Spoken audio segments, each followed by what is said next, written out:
आज हम बात करेंगे बच्चों के किशोरावस्था में पहुंचने के बाद उनके शारीरिक और मानसिक परिवर्तन पे। किशोरावस्था में जब बच्चे पहुंच जाते हैं तो उनके शारीरिक शरीर में कई परिवर्तन होते हैं और उनके दिमाग में भी, सोच में भी परिवर्तन हो जाता है।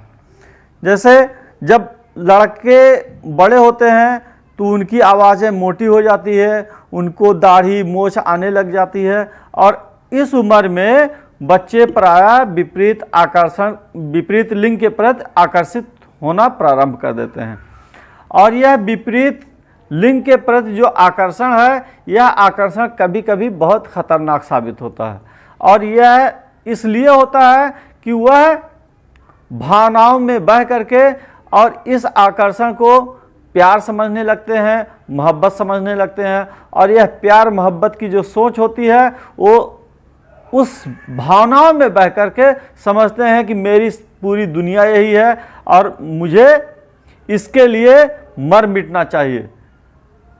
यह सिर्फ नासमझी की वजह से होता है। और ऐसे उम्र में अगर माता पिता या गार्जियन उन बच्चों के इस फीलिंग पे, उनके शरीर में इस तरह, दिमाग में इस तरह से जो फीलिंग होती है, इस तरह से जो सोच में परिवर्तन होती है, उसके प्रति बहुत सजग रहना पड़ता है। अगर माता पिता सजग नहीं रहे तो क्या होगा कि वह बच्चे इस भावनाओं में बह करके और बहुत ही गलत कदम उठा लेते हैं। और कभी कभी तो ऐसा होता है कि समाज में खुद भी बेइज्जत होते हैं, माता पिता और परिवार को भी बेइज्जत कर देते हैं। और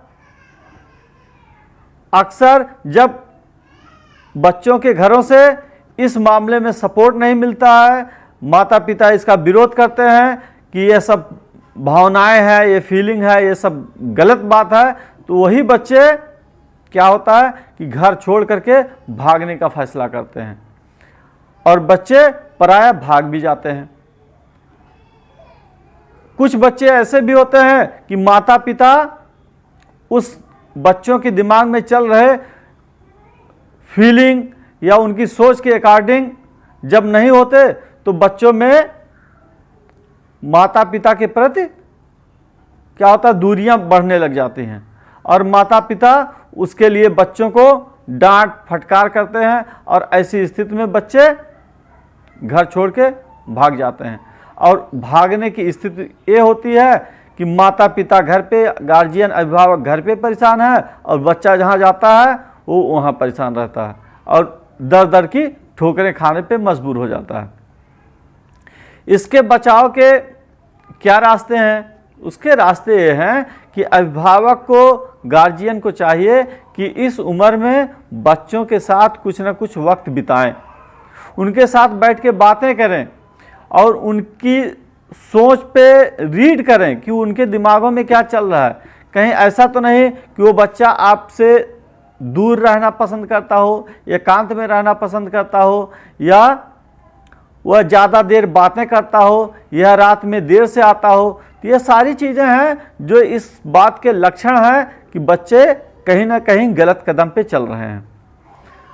और उससे बचाव के रास्ते जो अभी अभी मैं आपको बता रहा था कि उनकी भावनाओं को आप रीड करें और उनका सपोर्ट करें, उस बातों उन चीज़ों में सपोर्ट करें जिनसे उनके जीवन बेहतर हो सकते हैं। लेकिन अगर कोई ऐसे कदम उठा रहे हैं या ऐसी बात कर रहे हैं जिससे उनकी ज़िंदगी तबाह हो सकती है, तो आपका काम है कि उन बच्चों को तमाम अपने जीवन के अनुभवों से उनको मोटिवेट करें, उनको समझाएं कि भाई देखिए ये ऐसे ऐसे ज़िंदगियां तबाह हो जाती हैं। और आप बताइए कि मेरे अपने जीवन में मैं देखा हूं कितने लोगों को बर्बाद करते हुए, कि एक मेरा दोस्त था, मेरा रिश्तेदार था, जो इस तरह से कदम उठाया और पूरे समाज में खुद भी बेइज्जत हुआ और खुद के साथ साथ पूरे माता पिता, पूरे परिवार के लोग बेइज्जत हुए।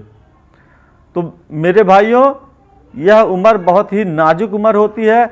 इस उम्र में माँ बाप को चाहिए कि बच्चों के प्रति विशेष अवेयर रहें, विशेष सजग रहें और बच्चों को बेहतर मार्गदर्शन करते रहें।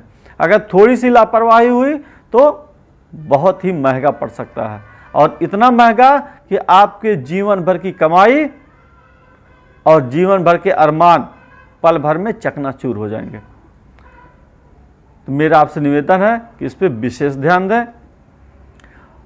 और बाकी आप इसी तरह की वीडियो और भी अगर चाहते हैं तो कमेंट बॉक्स में लिख करके मुझे मोटिवेट करें, मेरा मार्गदर्शन करें। मैं कोशिश करूंगा कि आपके लिए और भी बेहतर से बेहतर वीडियो बना सकूं, जिससे कि आपके बच्चों का भविष्य बेहतर हो सके।